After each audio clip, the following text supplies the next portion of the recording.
Olá, hoje a gente vai falar um pouquinho sobre filme testemunho, falando sobre a montagem especificamente, como a gente pode fazer montagem empática para filmes testemunho. Eu vou conduzir vocês sobre alguns conceitos, alguns estudos de caso, né. Nossa ideia aqui é refletir um pouco, hã, mesclando um pouquinho de psicologia, mas também indo mais diretamente na montagem de filmes de documentário que usam entrevista, e entrevistas que aparecem como um testemunho, né, que tem a força, de um testemunho, que eventualmente são sobre experiências e vivências traumáticas.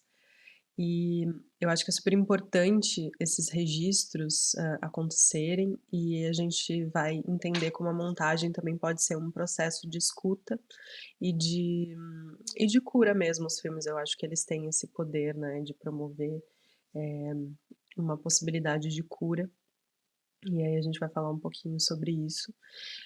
Como os filmes podem também ser a quebra desse ciclo, né, dos silenciamentos e o apagamento de memória. O material teórico que eu estou usando aqui são o livro Por que uma clínica de testemunho, que foi desenvolvido pela Sigmund Freud Associação Psicanalítica, em parceria com a Comissão de Anistia do Ministério da Justiça. Esse livro ele vem trazer os resultados do projeto Clínica de Testemunho e alguns estudos de caso dos afetados pela ditadura civil-militar brasileira, que tem um ponto bem relevante, que é os efeitos do silenciamento e da autoanistia brasileira, e também um outro livro chamado Testemunhos da Infâmia e Rumores de Arquivo, que uma das organizadoras é a professora doutora Tânia Mara Galli Fonseca. Esse livro, ele usa testemunhos que daí nesse caso não são grandiosos, e por isso acabam por ser esquecidos, né. E ele fala também sobre a ditadura civil-militar brasileira, mas ele amplia um pouco mais para esses outros testemunhos, né, que podem vir de diversas, em diversas situações, e fala também sobre o papel do arquivo, que a gente tem que preservar, mas a gente não precisa apenas guardar, né, a importância da partilha, e eu acho que isso tem tudo a ver com a montagem, na verdade, né, e as nossas escolhas na montagem. Então a importância da gente preservar, mas não necessariamente guardar, né, acho que isso é um ponto de partida interessante para a gente refletir sobre montagem. E e o filme testemunho, né, a gente falou um pouquinho o que que seria esse testemunho, e o filme testemunho ele é basicamente um filme que orbita em torno de um ou mais testemunhos, né. Então quando existe essa esse filme em função do que é dito, a fala, o testemunho é o mais importante do filme, sem isso não se sustenta.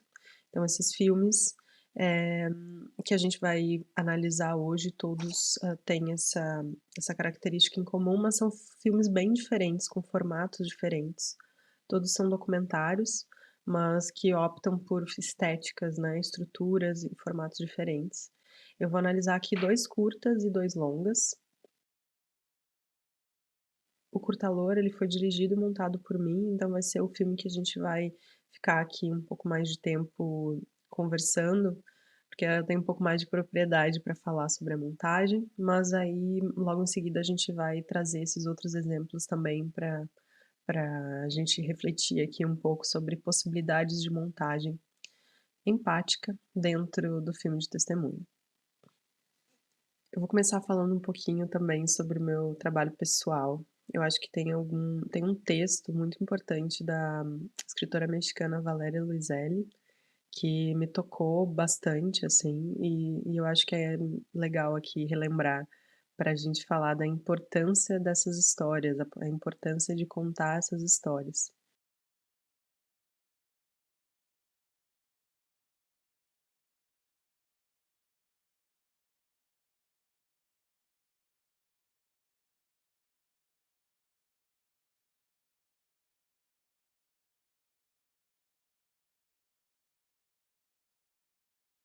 Me toca, assim, acho que é muito forte. A Valéria Luiselli, ela tá falando mais especificamente na fronteira dos Estados Unidos e do México, e ela trabalha muito também com crianças que atravessam a fronteira muitas vezes sozinhas. Então tem esse contexto, né, de imigração, de refúgio, mas eu acho que a fala dela é tão potente que cabe também para todos os testemunhos, né, a importância de a gente ouvir, uma infinidade de vezes para que a gente não esqueça. Então, eu acho que esse é um ponto de partida de por que a gente deve fazer e contar essas histórias, né. E e eu acho que o approach da empatia, da escuta, é algo que me interessa muito como montadora, também como documentarista. E aí esse curta, que é o primeiro filme que a gente vai falar, Loura, na maior cidade do Brasil, Loura nos conduz a ver o centro de São Paulo através do seu olhar. Loura é uma mulher livre e plena de presença, que apresenta outra forma de pensar sobre pessoas em situação de rua. Essa é a sinopse do filme. Ele tem um processo bem interessante, assim, porque foi um curta que eu fiz captei ele muito rapidamente. Ele foi filmado em apenas algumas horas, foi menos de meia diária, assim. A Loura, ela deu uma entrevista longa de mais ou menos uns 30 minutos, e a gente, enfim, conversou muito também sobre algumas coisas enquanto estava filmando as outras cenas, e e foi muito rápida a gravação em si, e eu fiquei mais ou menos um ano para conseguir editar esse material. Eu estava editando sozinha, era um projeto independente.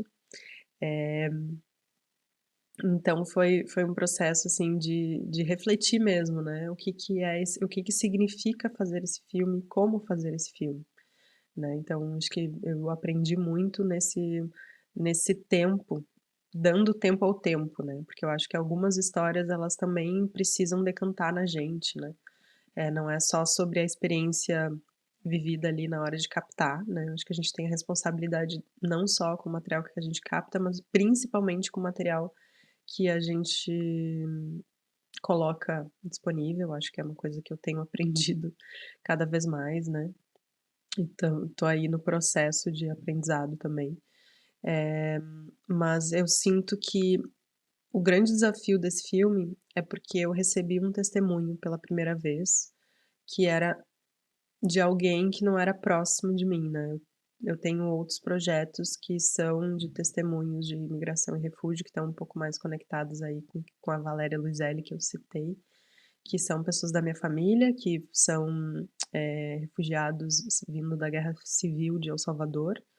Então eu já tinha feito essas entrevistas, esse projeto, mas aí quando entrou no Loura, que era um testemunho pessoal e foi totalmente inesperado, na verdade, eh com uma pessoa que eu não tinha uma relação tão próxima, né, então acho que a responsabilidade ela ainda, entra num outro lugar, né. Eu recebi esse testemunho e eu entendi também que o papel da câmera naquele momento, né, com a minha relação com a Loura, era que ela entendeu que a câmera era também uma forma, um veículo para que ela pudesse ter uma voz no mundo.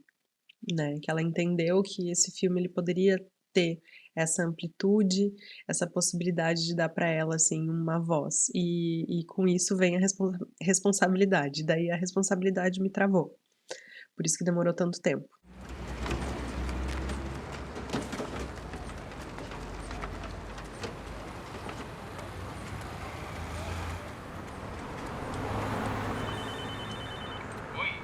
Bom dia, Gustavo.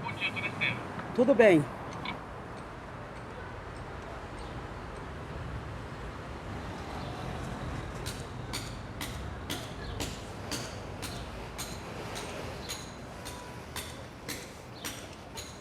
Tudo de experiência que eu tenho, isso foi a rua que me trouxe, né. Eu quando eu sofri o primeiro estupro, eu não entendi muito, porque a gente fica tão fragilizada e a gente não entende, né. E depois veio o cativeiro, eu fiquei 17 dias de cativeiro, pelo um cara da Cruz Vermelha, que falou que iria me ajudar, que iria me arrumar um emprego. Eu era nova.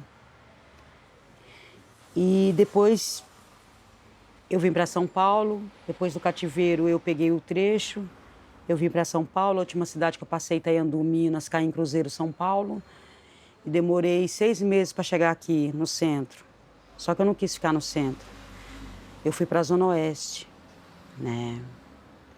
Eu fui para aquela favela ali atrás da 91 DP, que dá acesso ao portão 9 do Ceasa. Eu fui para ali. E lá eu não aprendi muita coisa porque naquela época fumar crack, Deus me perdoa, mas era muito gostoso naquele mundo, naquele refúgio. Eu estava me refugiando e o crack ali para mim era um refúgio, sabe? E eu achava aquilo muito bom, que era muito gostoso, né? E eu sofri 3 abusos lá, por parte do GOI, e foi quando eu vim para a cidade, né? E aqui que eu tive a Brenda, depois eu tive o Breno, depois eu tive o Bruno, depois eu tive o Braia. E isso que me fortaleceu. O que realmente me fortaleceu, o que realmente me ajudou foi os meus filhos, mas a rua, ela me trouxe muita experiência, sabe? No começo eu não entendi, né? E eu viciei, eu parei com as drogas, mas eu viciei na rua. Então, assim, eu não queria sair da rua. Eu lavava na rua, eu cozinhava na rua, eu tenho fotos no Facebook cozinhando na rua, eu tinha minha maloca. Então, se quiser, você queria arrumar briga comigo, você falar comigo assim, Loura, eu vou pagar o seu aluguel. Era confusão, eu não queria isso, eu queria ficar na rua. Porque eu acho que indiretamente a sociedade joga isso pra gente, né? É isso que é assim que você tem que viver. E foi a rua que me ensinou, não, olha, você tem direitos, isso não é a vida para você e nem para ninguém. E você tem que começar a lutar. Nesse caso, uma das coisas que eu entendi, assim, é que tudo que ela falava de mais pessoal e íntimo era muito impressionante, assim, né, que esse testemunho e a forma como ela conta, a forma como ela narra, é muito bonito, assim, né, porque ela conta sobre coisas muito difíceis que ela viveu, só que ao mesmo tempo ela consegue dar a volta e transformar, né, essa fala, em algo totalmente, diferente do sofrimento, da dor, da pena, né, ela transforma isso num aprendizado. E eu vi como essa sendo a qualidade do testemunho dela, né, essa sendo a característica, a qualidade como característica do testemunho, né, que é uma pessoa que tem isso na vida, assim, né, que tem um passado, mas ela tem orgulho do passado, mas ela carrega, um presente e um futuro que é o que ela quer transformar, assim, né. Então, essa qualidade do testemunho dela me deixou muito pensando que talvez se eu, de certa maneira, cortasse muito essa entrevista, eu estaria perdendo a principal característica da fala, da expressão dela, né, então talvez isso fosse, problemático. Então por isso, assim, a minha escolha foi manter o máximo possível da entrevista, sem fazer cortes invisíveis, né, ou talvez, eh, reduzir, picotar, espalhar, alguns momentos, no filme para contar essa história, mas manter uma estrutura, assim, principalmente um grande bloco de uma longa entrevista, de uma longa fala, sem cortes. E eu optei por esse trecho sem cortes, ele tá em on. É uma coisa que eu tinha muita dúvida também, se eu usaria só imagens dela e a voz em off, mas nesse caso, eu acho que esses testemunhos eu acabei utilizando essa mesma por esse mesmo motivo, eu acabo utilizando isso também em outros projetos, assim, dessa realmente dessa pessoa falando contigo, porque eu acho que tem também uma força muito grande na expressão, né. Tudo que a gente observa quando a pessoa tá contando algo tão íntimo, e no caso da loura, ela tem uma expressão no olhar muito forte, assim, ela tem toda uma expressão verbal, corporal, assim, que tem uma potência muito grande, e aí eu entendi que era importante a gente ver isso junto com ela, né, assistir junto com ela, e que tá presente, olhando no olho, era também uma forma de reforçar ainda mais a empatia à medida que ela ia falando.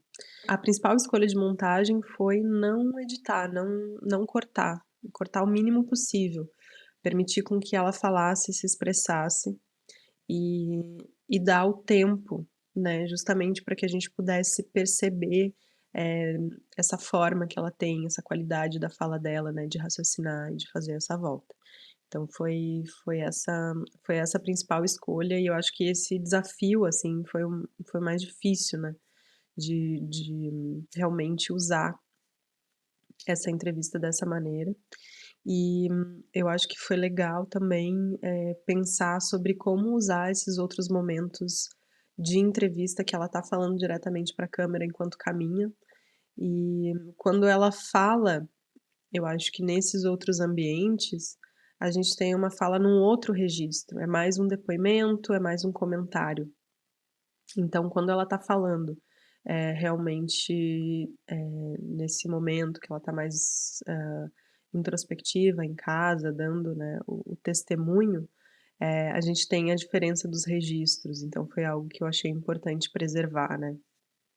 O que que é o testemunho e o que que são os outros comentários. Então acho que foi uma forma também da gente distanciar essas 2 coisas. Foi um processo que demorou muito tempo, na verdade, para eu entender isso. Eu fiz muitos testes, eu fiz muitos cortes do filme, fiquei pensando muito, estudando, compartilhei com outras pessoas, mas principalmente com a loura, para entender qual seria o limite do uso dessa imagem, né. Então foi importante também, entender que foi um documentário participativo, onde ela também pôde se ver, né. Então isso é aí a primeira forma pra gente entender como lidar com esse filme testemunho, que no caso seria o não cortar, né, fazer o mínimo possível, ouvir, estar no lugar da escuta.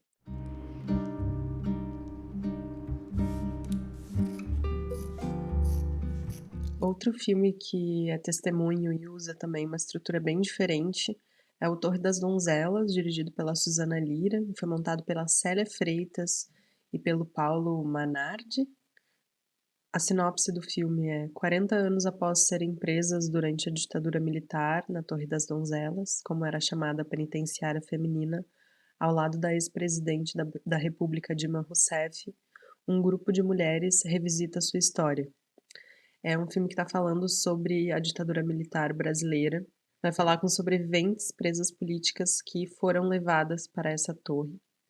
E a proposta do filme é bem interessante, assim, porque o filme reconstrói essa torre, então faz com que o espaço seja também personagem, e tem também as interpretações que acontecem da memória dessas mulheres, então a gente tem a memória delas, então a gente tem atrizes interpretando a memória delas, e a gente tem também elas retornando à torre.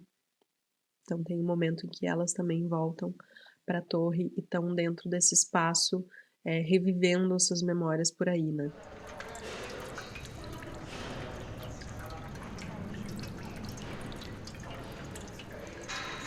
Quando eu cheguei no DAICOT, chegou um dos torturadores e me perguntou: "Você conhece os direitos humanos da ONU?" Eu falei: "Sim." Virou: "Esquece." E passei de maio a setembro dentro do DAICOT, sendo que 45 dias foi de tortura constante. 3 equipes, 3 modalidades de tortura.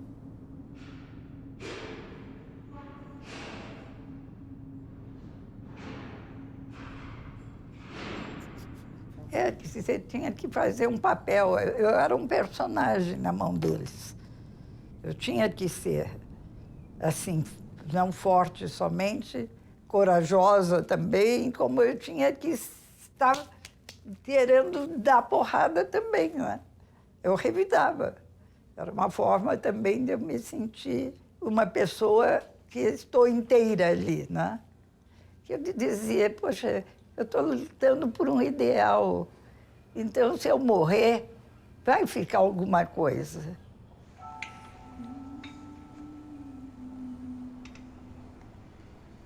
Aí me levaram para um banheiro, aí sentou do meu lado, do outro lado, um homem parecia um ogro. Aí ele sentou aqui do meu lado e disse assim, não, não, não. Não precisa, para de bater, porque ela não vai, ela vai gozar comigo, ela vai falar.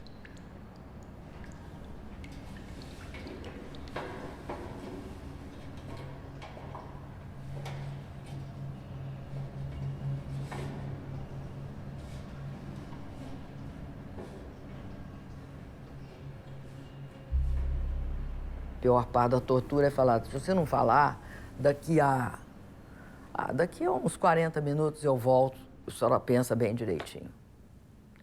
Essa espera é onde que você tem de se controlar, porque é aí que você pode ruir. E só tem um jeito com o medo, você tem de se enganar.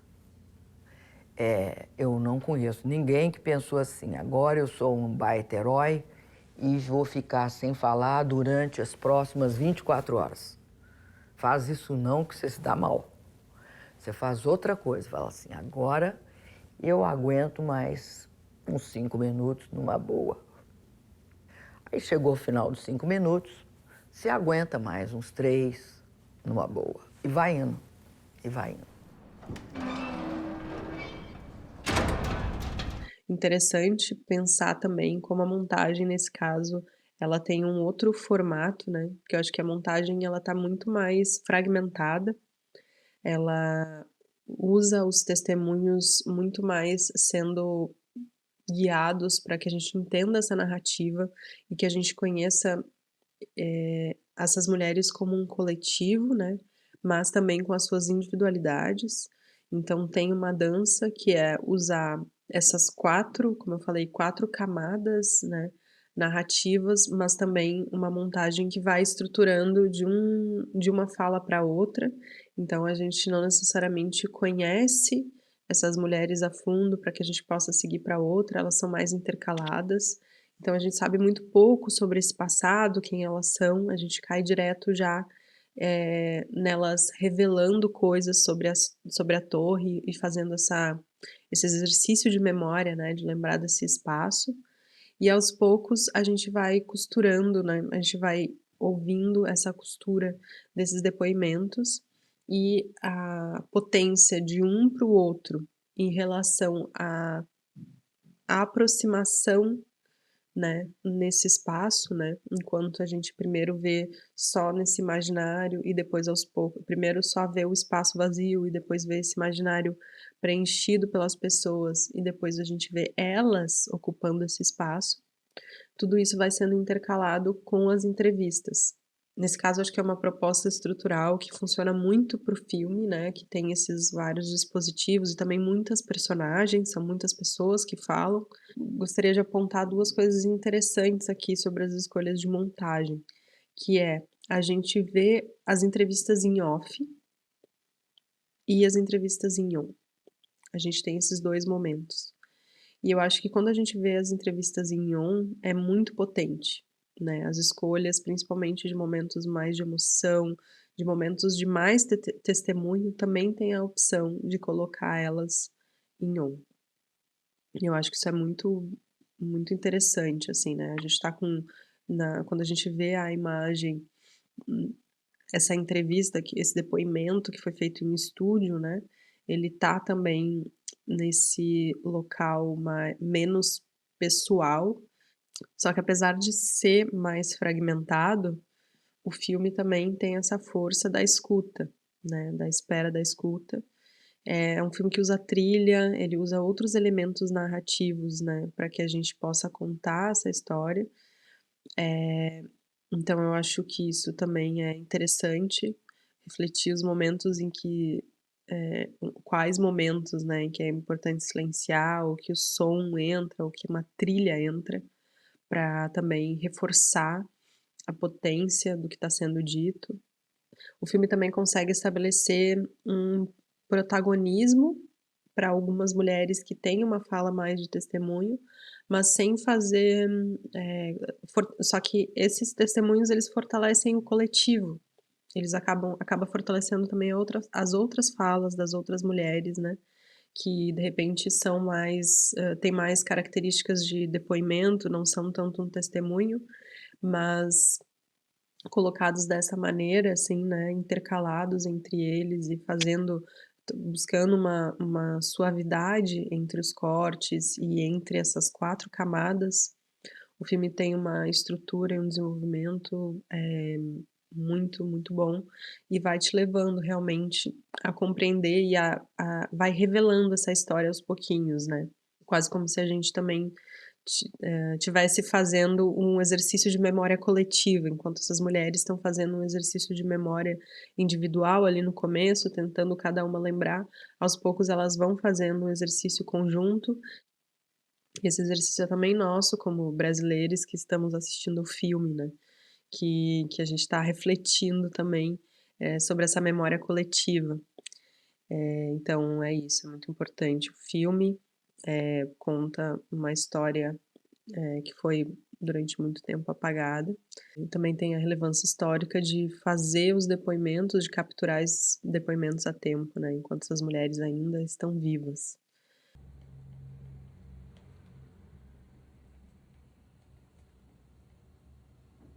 E agora um outro projeto de filme testemunho que usa uma estrutura diferente. A gente vai falar sobre o 48, da Suzana de Souza Dias. Ele foi dirigido e montado pela Suzana, e eu vou ler a sinopse. O que pode uma fotografia de um rosto revelar sobre um sistema político? O que pode uma imagem tirada há mais de 35 anos dizer sobre a nossa atualidade? Partindo de um núcleo de fotografias de cadastro de prisioneiros políticos da ditadura portuguesa, 1926 a 1974, 48 procura mostrar os mecanismos através dos quais um sistema autoritário se tentou auto-perpetuar durante 48 anos. 48 é um filme ensaio. Ele usa a proposta que é a seguinte, a gente escuta esses depoimentos, né, que estão falando sobre o momento de entrada, principalmente, né, o momento de entrada e saída das pessoas que foram aprisionadas pela PIDE em Portugal, que foi a mais longa ditadura militar europeia, durou 48 anos.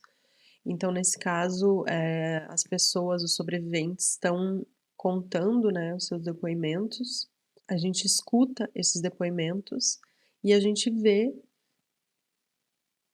fotos que foram tiradas no momento de entrada, no momento da entrada da prisão e no momento da saída.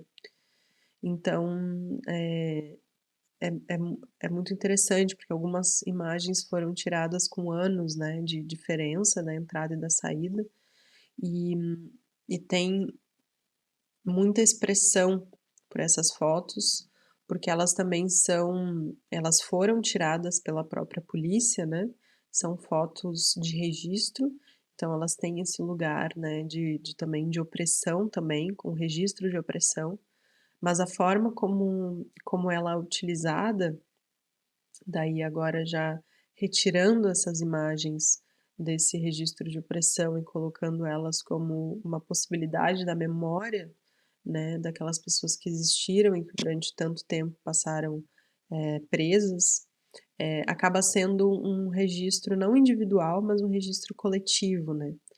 E a escolha desse filme ensaio, que opta por não trazer elementos, a gente quase não tem elementos pessoais, né, é muito uma história que a gente não consegue identificar quem é quem, a gente não vê nome, a gente não vê as pessoas, né, a gente vê elas no passado, digamos, mas a gente não vê elas atualmente, então não existe uma identificação, não existe uma nomeação dessas pessoas, eu acho que é bem interessante para refletir também como, eh, fortalece a memória coletiva. Então a gente não está mais só ouvindo os depoentes do filme, a gente está ouvindo milhares e milhares de pessoas que foram aprisionadas por 48 anos durante esse período, né, dessa ditadura. Então acho que, essa proposta também ela nos coloca na eu acho que para dentro de uma cura de um processo coletivo mesmo, né.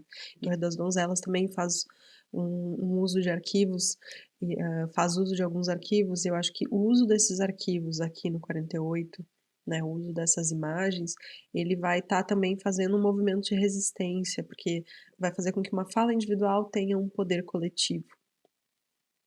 E essas imagens, elas são muito fortes, né, porque foram registros realmente tirados no momento de opressão e tem dentre esses, assim, dentre esses registros, tem um em especial que é muito potente, na minha opinião, que é um momento em que a gente vê uma mulher sorrindo, e ela sorri com um prazer, tem um certo deboche, assim, né, nesse sorrir para esse fotógrafo, né.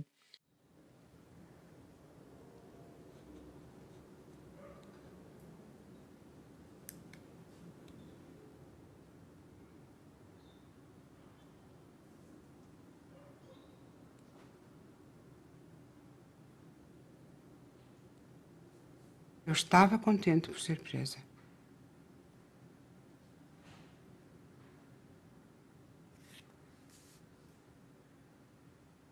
Que assim eu era a filha da Estela e a enteada do Piteira.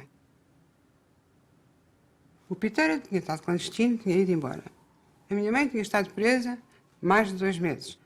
E eu sou a seguir presa como estudante. Eu estou satisfeitíssima. É, digamos, a minha solidariedade familiar, ou tinha-se cumprido, tinha-se fechado um ciclo. Sou uma jovenzinha, parvinha, inclusive, parvinha, porque estou a rir ali no meio para os fotógrafos da PIDE, não é? Vivi muito mal com esta fotografia durante muito tempo, porque achei muito tempo que isto era um insulto a quem, num lugar de tanta dor, tanto sofrimento, tanta resistência, eu espero este riso parvo. Essa imagem é uma imagem muito poderosa, né, porque ela ocupa também um lugar de resistência, né, então, o filme também promove a essas pessoas, eu acho que através desse depoimento individual, mas que, como eu falei de novo, acaba sendo coletivo, a possibilidade de perpetuar uma resistência. O filme, em termos de estrutura, a gente vai,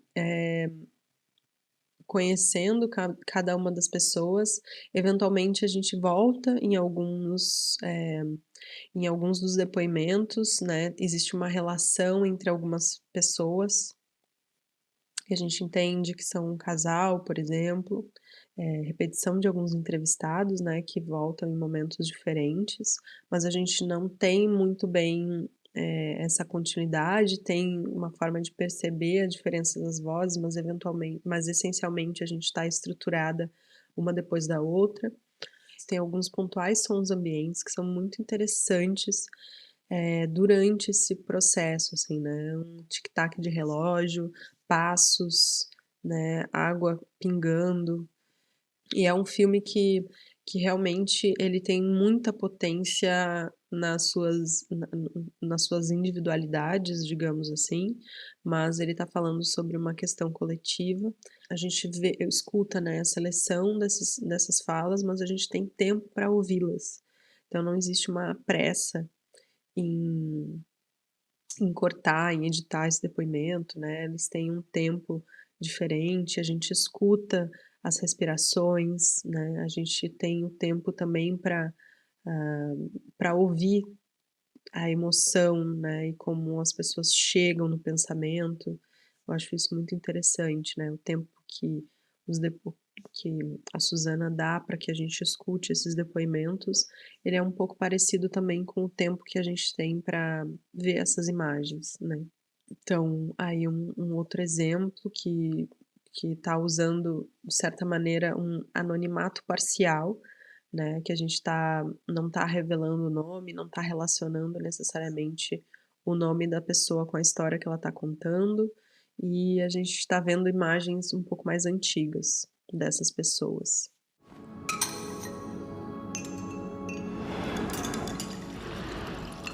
Bom, outro filme também, Testemunho, que usa uma estrutura diferente, é o Hotline 1998, dirigido e montado pela Andrea Suito. É um filme da Indonésia e eu vou ler a sinopse aqui. Hotline 1998 contou as experiências dos voluntários da linha direta 1998. Essa linha direta foi criada em resposta a motins e casos de estupro em massa de grupo étnico chinês. Este filme apresenta 4 fontes. Todas elas vêm do Hotline voluntário de 1998. Através deles, nós ouviremos o que eles ouvem e sentem. A maioria das entrevistas da linha direta são áudios anônimos e a visualização é feita com animação. Então, no caso do Hotline, a gente tem aí uma coisa diferente, que é a questão do anonimato mesmo, né. São depoimentos, são os testemunhos onde as pessoas que dão testemunho não podem de nenhuma forma ser identificadas. Itu kan seperti ngeliat diri sendiri ya. Pada waktu itu ya mendengarkan saja. Empty mungkin ya. Bukan empty juga, tapi nggak berani bertanya banyak. Lalu kalau mau bertanya itu kayak gimana gitu. Karena itu nggak terbayangkan. Imajinasi kekerasan seksual itu kan tidak terbayangkan dengan alat-alat yang bahkan kita nggak berani bertanya apakah rusak atau tidak. Nah, waktu itu salah satu yang kita lakukan sebenarnya mencari rujukan dokter-dokter yang mau menerima dan rumah sakit yang mau menerima korban yang memang parah banget. Dan biasanya tuh korbannya yang kebanyakan kalau perempuan itu berdarah-darah. Yang bikin orang ngeri dan takut dan marah, itulah darah-darahnya itu. Karena kan perkosaannya ini, kalau kita kenal definisi perkosaan kan vagina dan penis masuk. Nah ini nih bukan hanya penis yang masuk, itu horden misalnya, sapu, sampai rahim perempuan itu robek. Dan itu kan fatal, sampai banyak yang meninggal karena seperti itu, darahnya banyak dan itu rahimnya robek misalnya gitu.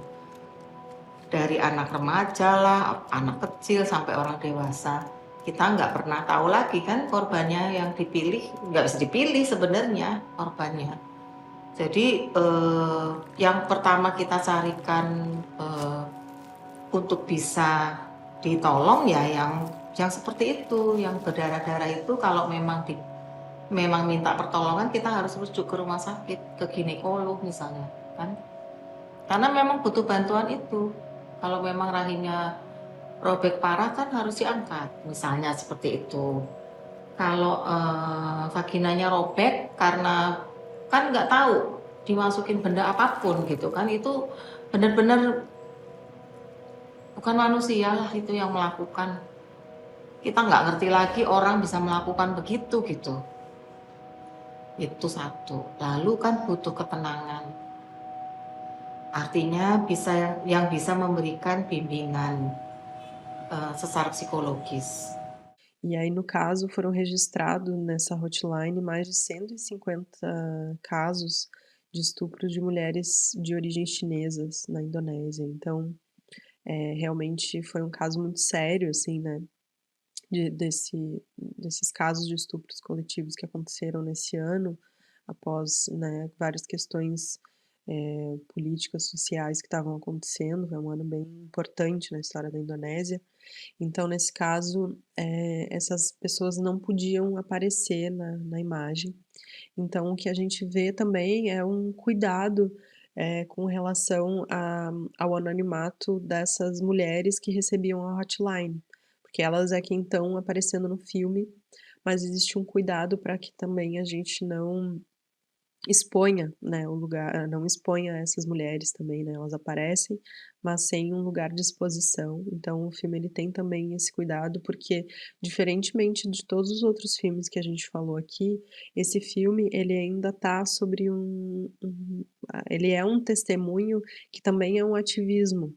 Ele é um testemunho que está acontecendo no momento em que as pessoas, se forem reveladas a sua identidade, elas eventualmente podem ainda ser presas, né, elas ainda porque a Indonésia ainda vive uma situação de ditadura, de fascismo, né.